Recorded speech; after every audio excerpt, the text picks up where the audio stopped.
name's Rondell Douglas. I'm a Mornington Peninsula artist. I traditionally create mixed media paintings, but in the last few years I've been moving more towards digital collage art, which is where I take real world elements, photograph them, and then combine them with my digital art. I discovered NFTs in late 2021, but had been investing tiny amounts in crypto since 2016 after I watched a documentary called Banking on Bitcoin. Before I watched that doco, I literally thought crypto was just a thing that people used on the dark web to buy drugs and other things. And although that was a large part of it back then, because you have the ability to remain anonymous, crypto and NFTs is so much more than that.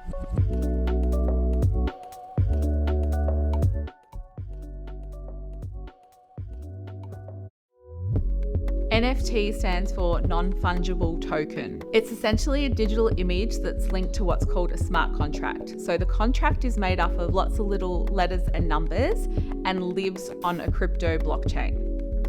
This basically means that unlike physical art, you can track the art forever. So you can see how many times it's bought and sold. You can see how much it's bought and sold for. And as an artist, when you initially put the artwork onto the blockchain, which is called minting, just like when new money is created, it's called minting, you can actually set a royalty, which is generally between 5 and 10%. And so every time that artwork is sold, you as the artist get that commission paid straight to you, which doesn't currently happen in the physical art world.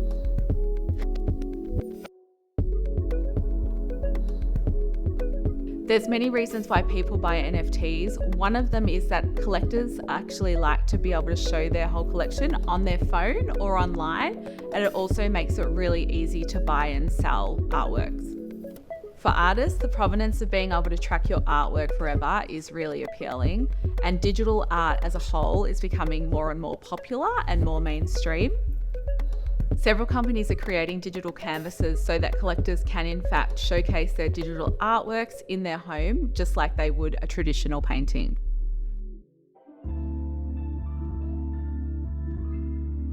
It's not just art that's sold as NFTs. Some companies also use them as membership passes. And there's also a whole heap of NFTs that are more like a collector card. So think basketball cards, Magic the Gathering, Pokemon, that type of thing. For example, the Bored Ape Yacht Club, which is probably the most popular NFT collection, has 10,000 different NFTs. They've all got different and unique attributes. Some are worth a lot more than others.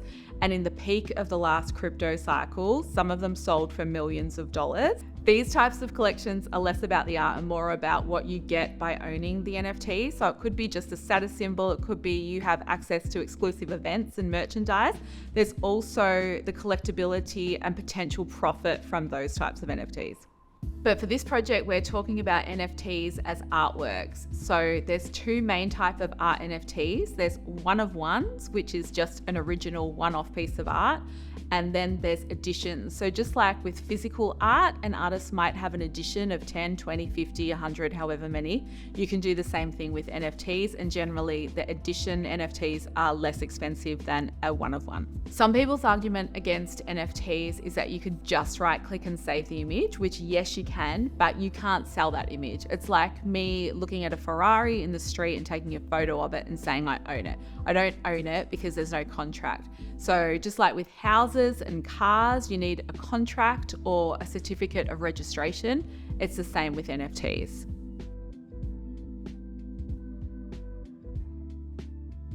So I'm creating a collection of artworks that I'm going to mint as NFTs on the Solana blockchain so I can show you the process of how it all works. Okay, so when you're minting your artwork, we're on Exchange Art. I'm selecting Solana blockchain. You can select Ethereum if you prefer. And we're doing a single artwork. If you were doing an edition of the same art, you'd select multiple. I've already set my series up, but if you hadn't, you would come down to create new series. Then you pick your artwork. You can give it a name and description, and you can be as detailed as you want.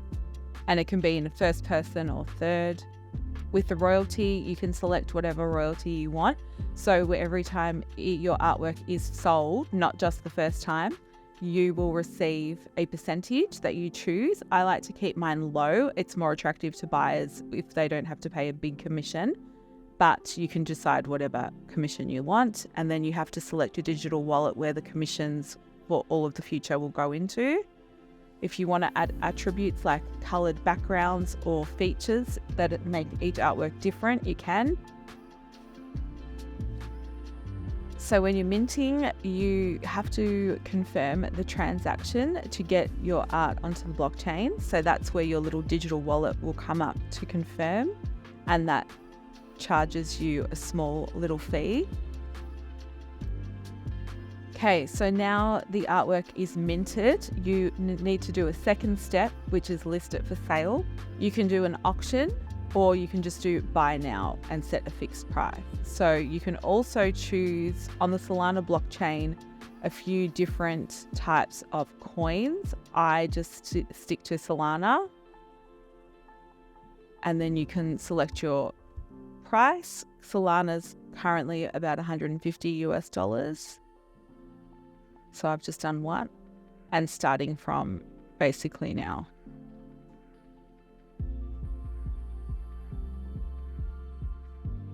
And then you'll need to authenticate a second transaction, which lists the art for sale.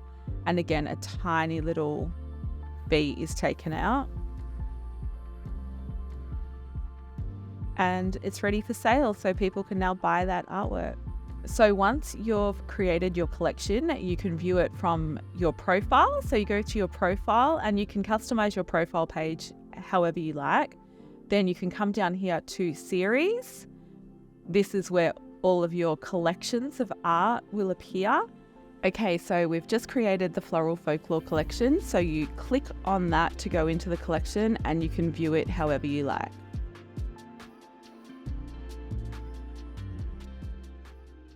Now I need to explain to you what blockchain technology is, which I'm terrible at. So I just got my phone and did the AI ChatGPT. So I'm just going to read that to you to give you a very basic overview of what it means. Blockchain is a type of technology that works like a digital ledger where transactions or information are recorded across many computers in a way that makes it hard to change or tamper with. Instead of relying on one central authority like a bank, a blockchain uses a network of users to verify and store data. Each block of data is linked to the previous one, forming a secured chain. This technology can be used for things like cryptocurrencies, but it's also useful for tracking assets, contracts, and anything that requires a secure, transparent record. So an example of this is Julian Assange years ago when he got arrested. People were trying to donate to his legal fees, but governments actually blocked the banks and PayPal from people being able to transfer money to him. So they started to transfer Bitcoin instead because it's decentralized. No one is in charge of it. No one can block payments to it. So that way they were able to receive the Bitcoin and then cash it out to use for the legal fees. For artists selling their artwork as NFTs, there's a few different blockchains and websites to use. Traditionally, Ethereum was the most popular blockchain for NFTs and probably still is. Ethereum used to use a lot of energy and did cop a lot of flack for the environmental impact, but in 2022, they actually upgraded the network and that reduced the energy costs by 99.9%. So now Ethereum blockchain is actually really efficient energy-wise. The cost to mint NFTs on Ethereum can range from a few dollars up to $15, or in really busy times, it can be a lot higher. So that is a negative for artists if they're trying to save some money. The pros of selling your NFTs on the Ethereum blockchain is that a lot of the bigger collectors buy mainly Ethereum NFTs. The best places to upload and sell your Ethereum NFTs at the moment, in my opinion, is foundation.app, where any artist can upload and sell their artwork on, and superrare.com, which is where you have to be invited or you can apply to sell.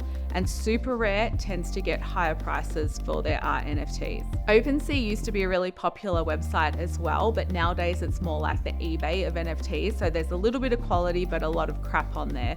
And if you're an artist, you've probably received DMs on Instagram from people asking you to upload your artwork to OpenSea so they can buy. They're all scams. Never interact with those DMs. Although you absolutely can sell your artwork on OpenSea, I don't think a lot of art collectors are currently looking on there for NFT art. Then we've got the Solana blockchain, which is my personal favorite. It's always been an extremely energy efficient blockchain. It's also really affordable to mint on. It only costs a few cents per NFT.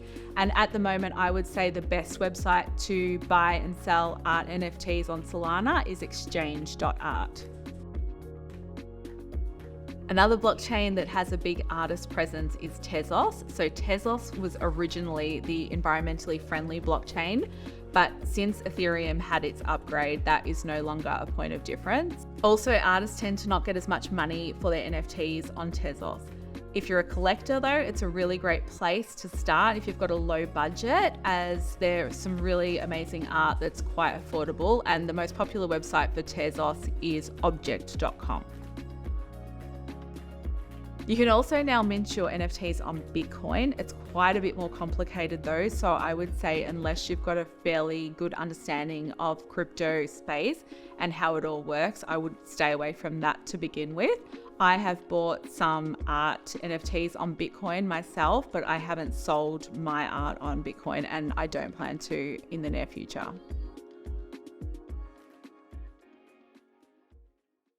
So we need to set up a digital wallet. The brand of digital wallet you set up depends on the blockchain you think you're going to use. So there's lots of different wallets out there. Some of the popular ones that I've used are MetaMask for Ethereum, Phantom Wallet for Solana, and they've just added Ethereum as well. So you can do Solana and Ethereum on Phantom.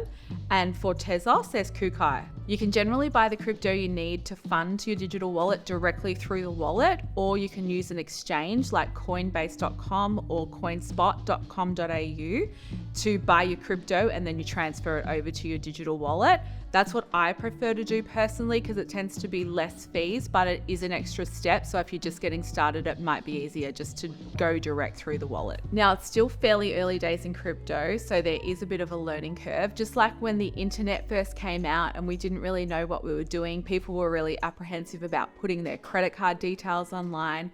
There were a lot of scams. It's the same with crypto now. There is a lot of scams. You have to be really careful when you're clicking on links. I'll often go to the websites I need to go to via their Twitter profile, because that way I generally know it's the correct website address. At the time of this recording, the crypto market's down pretty bad. So when the market was up and everyone had lots of money to spend, it was a lot easier to sell your art NFTs. However, in any market, the best way to promote your NFTs is through Twitter. So that may change in the future, but right now there's a huge community of NFT collectors and artists on Twitter, or X. So the best way to get into that space is basically just searching up hashtags, whether it's NFT art, NFT artists, and just start reading and looking on there. And you can also join what's called Twitter Spaces, which is like live audio sessions. And there are spaces just for artists to promote their artwork. So you just get up and you talk. No one can see your face, and you can explain to people what your art's about, your story, how you came to NFTs, and you'll often get sales that way. You can also get sales just by getting to know people within the space, and I have found a lot of my sales for my NFT art has come from fellow artists or traders, just people in the crypto space. I've shared some of the best Twitter accounts to follow over on my blog, rondeldesigns.com. Even if you're not ready to create your own NFT collection, I would encourage artists to at least have a look at the NFT space. Go over to Twitter and see what some of the most successful NFT artists are doing. My top recommendations for artists to check out who have had a lot of success in the space are Beeple, Xcopy, Claire Silver, Kath Simard, Mumbot, Thank You X, Rafiq Anadol, and Tiffatron, who is a fellow Australian. Even though NFTs have been around for a few years now, they're still really just getting started. So to me, it's the perfect time to learn more and experiment with them.